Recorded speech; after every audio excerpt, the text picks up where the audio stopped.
The text arrives at 11:47 p.m. on a Tuesday. We should definitely catch up soon. You type back immediately, suggesting 3 different dates.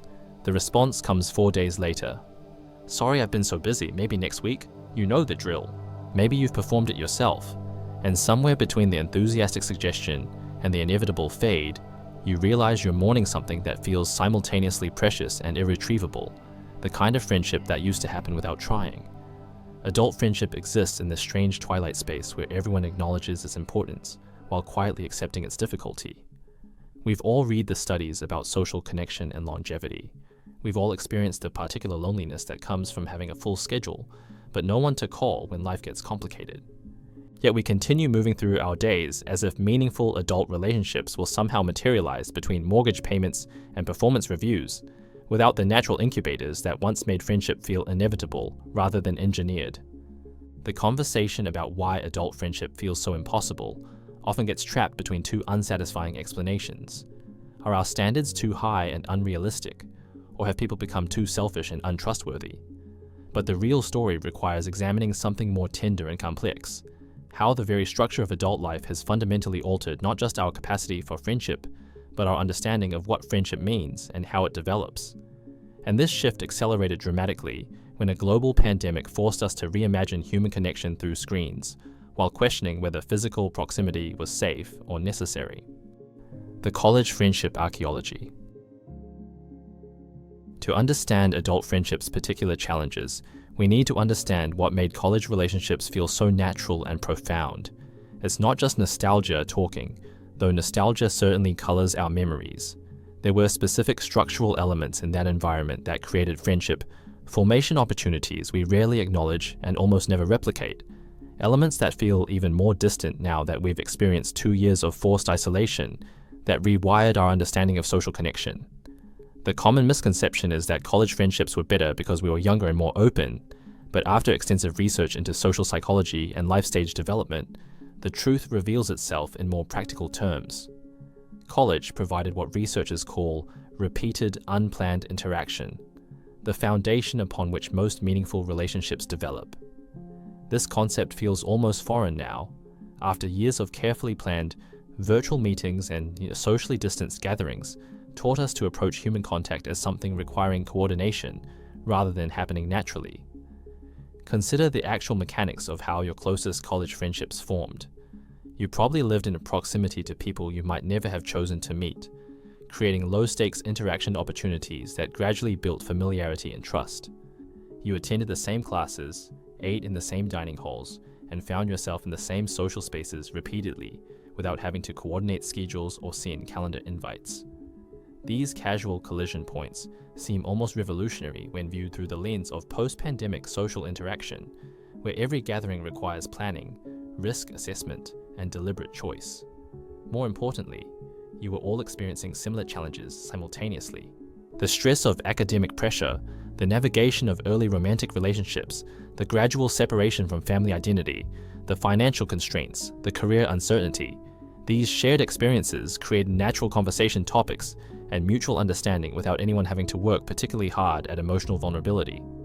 The contrast with pandemic-era connection becomes stark when you consider how isolated individual struggles became during lockdown, when everyone processed uncertainty and fear separately rather than collectively. Sarah, now 31 and working in healthcare administration, reflects on her college best friend Emma with a mixture of warmth and bewilderment that carries new weight after experiencing pandemic isolation. We would stay up until 3 a.m. talking about everything and nothing, not because we planned these deep conversations, but because we were both procrastinating on the same paper, or stressed about the same professor, or excited about the same campus event. The friendship just happened around our lives instead of requiring separate time and energy.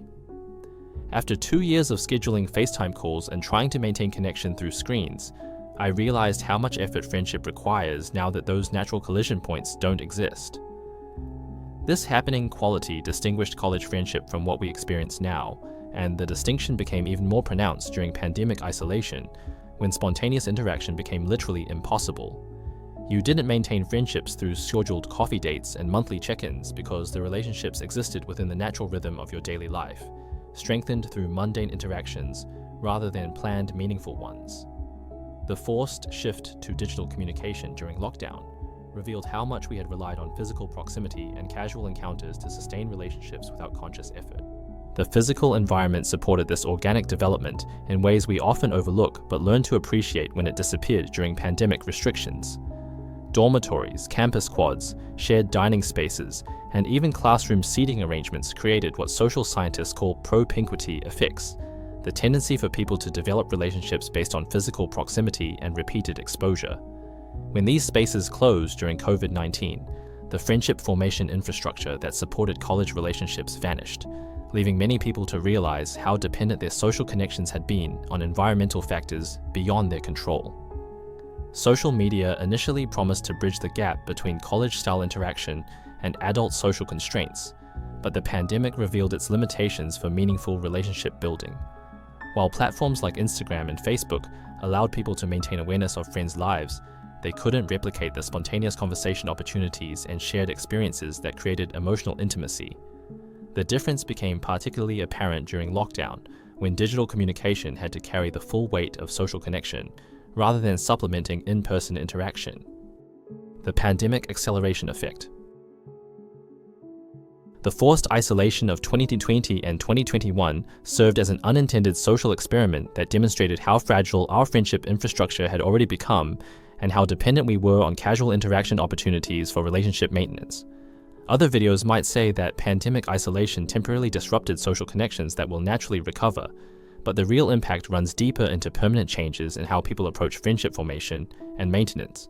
The 2 years of social distancing taught us to live without spontaneous social interaction, while highlighting how much conscious effort modern friendship actually requires when environmental supports disappear. Before the pandemic, many adult friendships operated on what sociologists call ambient social connection, the sense of relationship maintained through occasional texts, social media interaction, and infrequent but pleasant in-person gatherings. This low-maintenance approach worked when people shared physical spaces like offices, gyms, or neighborhood environments that provided natural opportunities for brief but meaningful contact. When these spaces closed or became socially distanced, the ambient connections that many people mistook for stable friendships revealed themselves as significantly more fragile than anyone had realized. Dr. Marcus Chen, who studies social connection patterns, explains that pandemic isolation forced people to confront how much their social lives had already become individually optimized rather than community-oriented. People discovered during lockdown that they had extensive social networks, but very few people they could actually call for emotional support or meaningful conversation. The pandemic didn't create this isolation, it just removed the distractions that prevented people from noticing it. The shift to remote work, which began as a temporary pandemic measure but became permanent for many people, eliminated one of the last remaining environments where adult friendship formation happened naturally. Office relationships, while often constrained by professional boundaries, provided regular interaction opportunities and shared experiences that could develop into meaningful connections over time. When work moved online, these relationship formation opportunities disappeared, leaving many people with colleagues they rarely see and neighborhoods they barely know. Social media usage increased dramatically during pandemic isolation, but this increased digital connection often substituted for rather than supplemented meaningful relationship building. The dopamine rewards of social media engagement, likes, comments, shares, provided temporary social satisfaction while reducing motivation for the sustained effort that deeper relationships require. People could feel socially connected through online interaction while avoiding the vulnerability and commitment that in-person friendship development demands. The pandemic also revealed how much modern adult friendship had become activity-dependent rather than relationship-centered. When restaurants, bars, concerts, and social events closed, many people realized that their friendships existed primarily around shared activities, rather than genuine emotional connection. Without external entertainment options, conversations had to carry the full weight of social interaction, revealing how little many adults had practiced the kind of unstructured relating that sustained college friendships. Perhaps most significantly, the pandemic normalized social isolation in ways that made friendship avoidance more socially acceptable. The legitimate health concerns about gathering during early pandemic phases created habits and expectations around limited social interaction that persisted even after vaccination and reduced risk levels. Many people discovered they could function with minimal social connection and questioned whether the effort required for meaningful adult friendship was worth the emotional and logistical investment. The social media mirage. The relationship between social media and adult friendship represents one of the most misunderstood aspects of contemporary social connection challenges. While platforms like Instagram, Facebook, and Twitter promise to solve the proximity problems that make adult friendship difficult, they often create an illusion of connection that reduces motivation for deeper relationship building while failing to provide the emotional intimacy that meaningful friendship requires. The honest truth people don't want to hear is that social media has created a friendship substitute that provides just enough social satisfaction to reduce the discomfort that motivates deeper connection, while offering none of the genuine support that relationships exist to provide. This substitution effect became particularly apparent during pandemic isolation, when increased social media usage often corresponded with increased loneliness rather than enhanced connection. Consider how social media interaction differs from the college friendship formation that most adults remember fondly. College relationships developed through extended, unstructured time together, where conversations could meander through various topics without specific purposes or time constraints. Social media interaction, by contrast, consists of curated content consumption and brief performative exchanges that prioritize entertainment value over emotional intimacy. The algorithmic design of social media platforms actively works against the kind of relationship building that adult friendship requires. Platforms profit from engagement and attention rather than relationship quality, creating features that maximize time spent scrolling rather than time spent connecting. The infinite scroll design, notification systems, and content recommendation algorithms are specifically engineered to capture attention in ways that reduce, rather than enhance, capacity for sustained interpersonal focus. Instagram and Facebook create social comparison amplification, where people continuously view curated highlights from acquaintances' lives without engaging in the reciprocal sharing and mutual support that builds actual friendship. This passive consumption of others' content provides the illusion of staying connected while avoiding the vulnerability and effort that meaningful relationships require. During pandemic isolation, many people maintained extensive social media engagement while experiencing profound loneliness, revealing the inadequacy of digital observation as a substitute for genuine interaction. The comment culture of social media platforms also trains people for superficial rather than substantial communication. The expectation for brief, witty responses optimized for public consumption differs dramatically from the extended, nuanced conversations that deepen emotional intimacy. People become skilled at crafting engaging online personas while losing practice with the unfiltered, sometimes awkward communication that builds real trust and understanding. Dr. Lisa Park, who researches digital communication's impact on relationships, explains that social media literacy often becomes social illiteracy. People develop sophisticated skills for online engagement while losing capacity for in-person vulnerability and sustained attention. They know how to create compelling content but struggle with unstructured conversation. They can manage hundreds of online connections but feel isolated when they need genuine emotional support. The pandemic amplified these effects when social media became a primary source of social interaction rather than a supplement to in-person relationships. The increased reliance on digital communication during lockdown revealed both its convenience and its limitations for emotional connection. While video calls and messaging apps allowed people to maintain contact during isolation, they couldn't replicate the spontaneous, unplanned interactions that build and strengthen friendships naturally. Perhaps most problematically, social media creates friendship FOMO, fear of missing out on better relationships, that prevents people from investing deeply in available connections. The constant exposure to others' social activities and relationship highlights makes current friendships feel inadequate by comparison. Instead of appreciating and developing existing relationships, people continuously scan for more exciting or fulfilling social options, preventing the commitment and patience that meaningful adult friendship requires. The effort asymmetry acceleration. The pandemic and social media revolution didn't just change how adult friendships form, they fundamentally altered expectations around effort, availability, and reciprocity in ways that make relationship maintenance more challenging and emotionally fraught. The combination of digital communication ease and pandemic-enforced social distance created new forms of effort imbalance that feel both more obvious and more difficult to address than traditional friendship challenges. Before widespread social media adoption, friendship effort was largely invisible and unmeasurable. You couldn't track who initiated the last conversation, count response times, or monitor engagement levels with scientific precision. The digital communication tools that were supposed to make friendship easier instead created new forms of social accounting that highlight effort imbalances in psychologically damaging ways.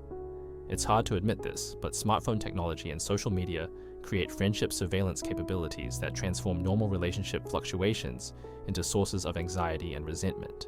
Read receipts show exactly when someone saw your message but chose not to respond immediately. Social media activity reveals when people are online but not engaging with your content. Location sharing demonstrates when friends are spending time together without including you. These digital breadcrumbs provide information about relationship dynamics that humans were never meant to process consciously. The pandemic intensified these dynamics when digital communication became the primary mode of social interaction. During lockdown, every friendship contact required deliberate choice and effort rather than happening naturally through shared environments. The friends who maintained regular communication during isolation felt like active relationship investors, while those who went quiet seemed to reveal their true priorities.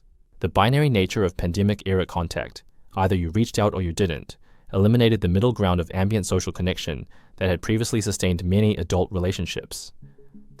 Before COVID, I didn't really think about who was putting more effort into friendships. But when everything moved online and every conversation required someone to initiate contact, it became really obvious who was actually interested in maintaining relationships and who was just along for the ride. I found myself tracking who reached out during lockdown and feeling hurt by friends who went months without contact. Now, even though we can see each other again, I can't unsee those patterns. The effort asymmetry problem becomes particularly complex when considering how differently people adapted to pandemic, social restrictions, and digital communication. Some individuals thrived with increased texting and video calling, using technology to deepen existing relationships and maintain emotional intimacy across physical distance. Others found digital communication emotionally exhausting or inadequate for their social needs, withdrawing from relationships rather than engaging through unsatisfying technological mediation. These different adaptation styles created new forms of friendship incompatibility that didn't exist before pandemic isolation forced everyone to navigate social connection through technology. Friends who had previously maintained stable relationships through in-person interaction discovered that their communication styles, social needs, and relationship priorities differed significantly when environmental supports disappeared. The expectation that social media and digital communication should make friendship easier also created new sources of disappointment when relationships still required substantial effort despite technological convenience. People expected that constant connectivity would automatically enhance relationships, but instead found that digital communication often increased relationship maintenance demands while providing less emotional satisfaction than in-person interaction.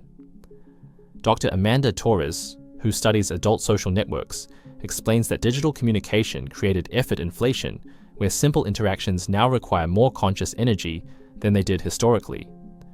Sending a thoughtful text message or maintaining regular video call schedules actually requires more deliberate emotional labor than the casual in-person check-ins that used to sustain friendships.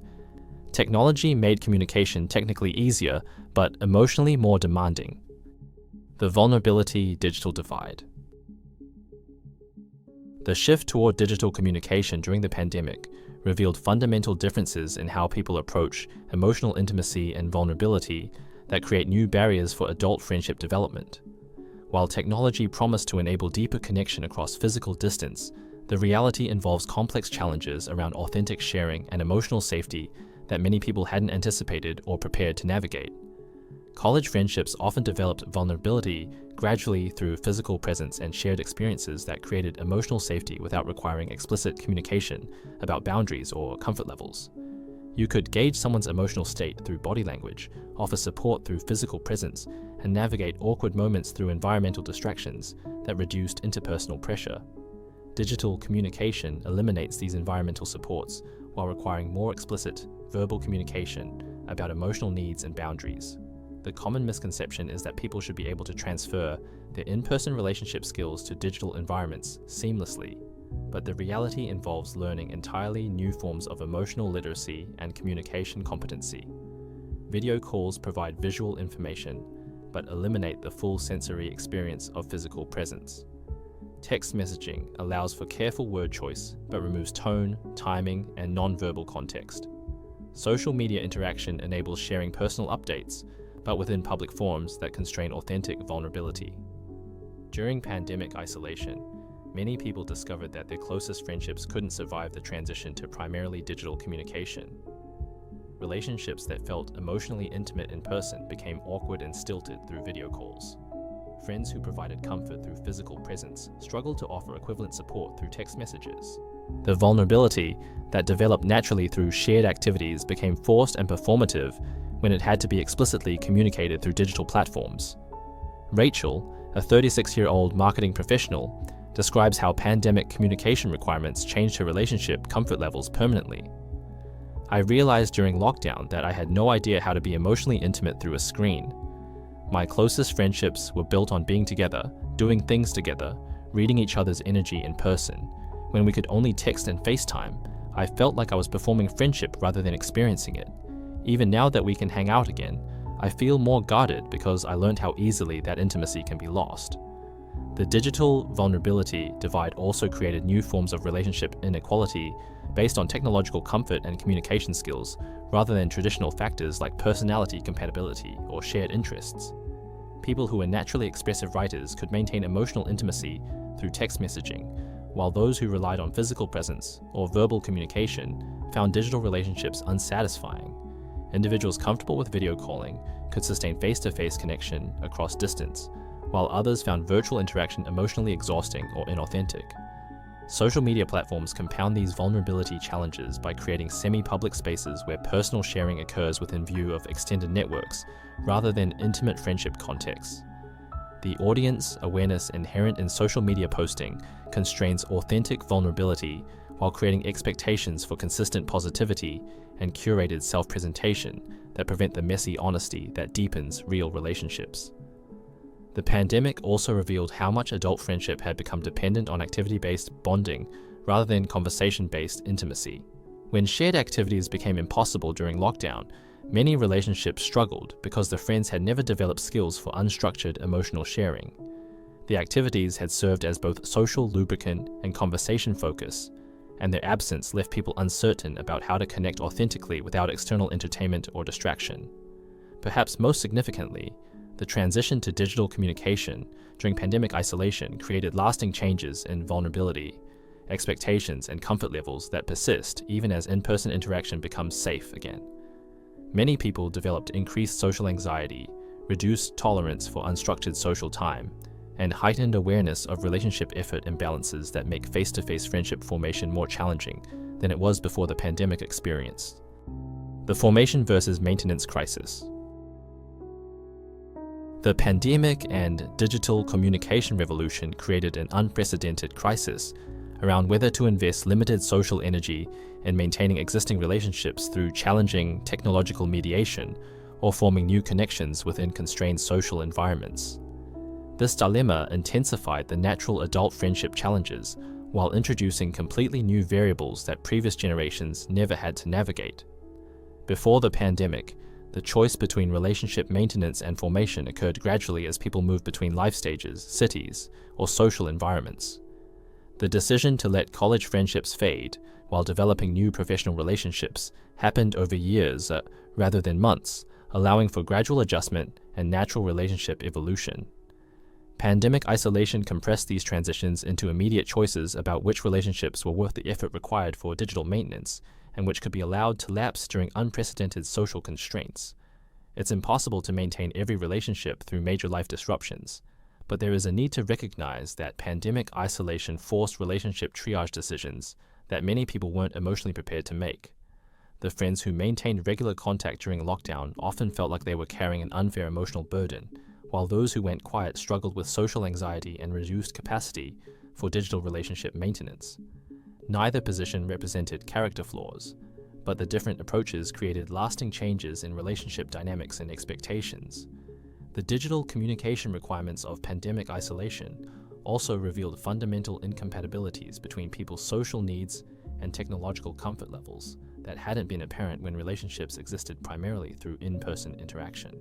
Some individuals discovered that their closest friendships couldn't survive the transition to video calls and text messaging, not because the emotional connection wasn't genuine, but because their relationship styles were fundamentally incompatible with digital communication formats. Dr. Marcus Chen, who studied social network changes during the pandemic, explains that isolation forced people to confront how much their adult friendships had become situational rather than relational. Many people discovered during lockdown that they had colleagues rather than friends, activity partners rather than emotional intimates, and social acquaintances rather than genuine support networks. The pandemic didn't create these shallow connections, but it revealed them by removing the environmental factors that made them feel more substantial than they actually were. The social media landscape during pandemic isolation created additional pressure around relationship choices by providing constant updates about friends' social activities and emotional states without requiring reciprocal engagement. People could monitor their entire social network's pandemic experiences through Instagram stories and Facebook posts while choosing to maintain active communication with only a small subset of relationships. This asymmetric information access created new forms of social guilt and FOMO that complicated decisions about relationship investment. Formation of new friendships during pandemic restrictions required completely different skills and strategies than traditional adult relationship building. Online interest groups, virtual events, and digital networking replaced in-person activities as friendship formation venues, but these environments favored certain personality types and communication styles while excluding others.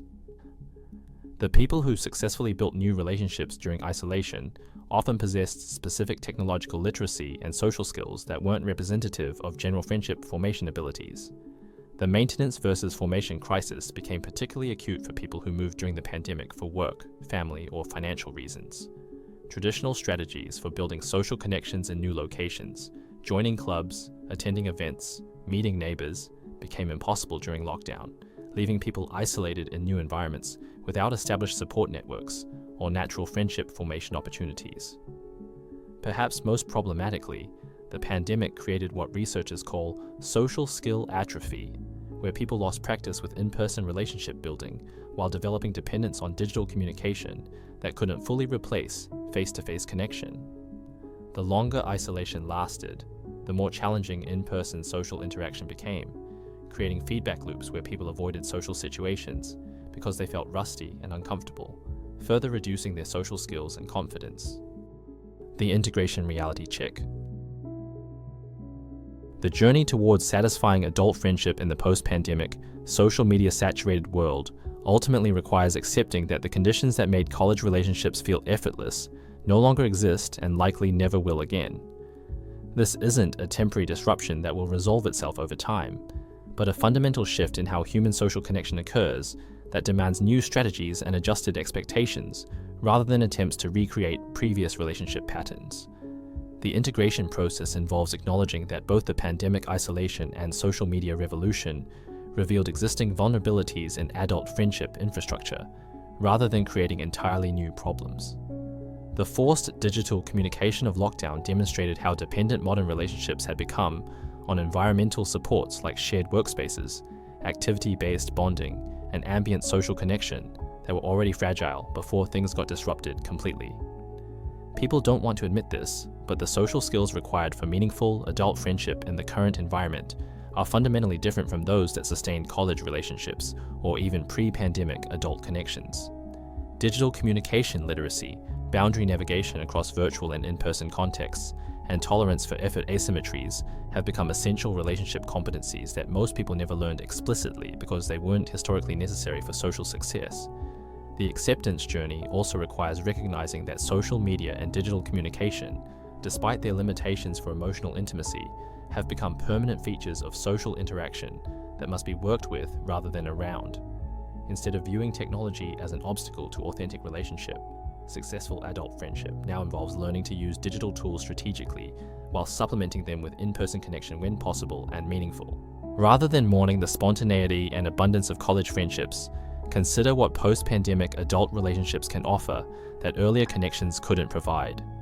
Adults who successfully navigate current friendship challenges develop resilience, intentionality, and emotional intelligence that create profound intimacy when applied skillfully.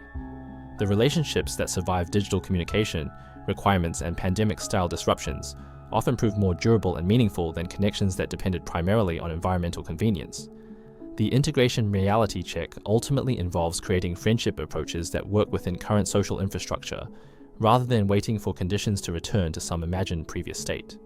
This might mean accepting that meaningful relationships will be fewer but more intentionally chosen, more effortful but more explicitly valued, and more technologically mediated but potentially more emotionally honest when genuine vulnerability is achieved despite digital barriers. Adult friendship in the modern world represents an ongoing adaptation to permanently altered social conditions rather than a temporary adjustment period before returning to previous relationship patterns. The friends who will sustain you through continued social uncertainty are those who understand that relationships now require conscious effort within technological mediation, patience during digital communication limitations, and appreciation for different forms of connection than what previous generations experienced. It means focusing on quantity over quality. Not every person values you the way you might need, and that's perfectly normal. The conversation about adult friendship ultimately returns to a truth that feels both challenging and hopeful.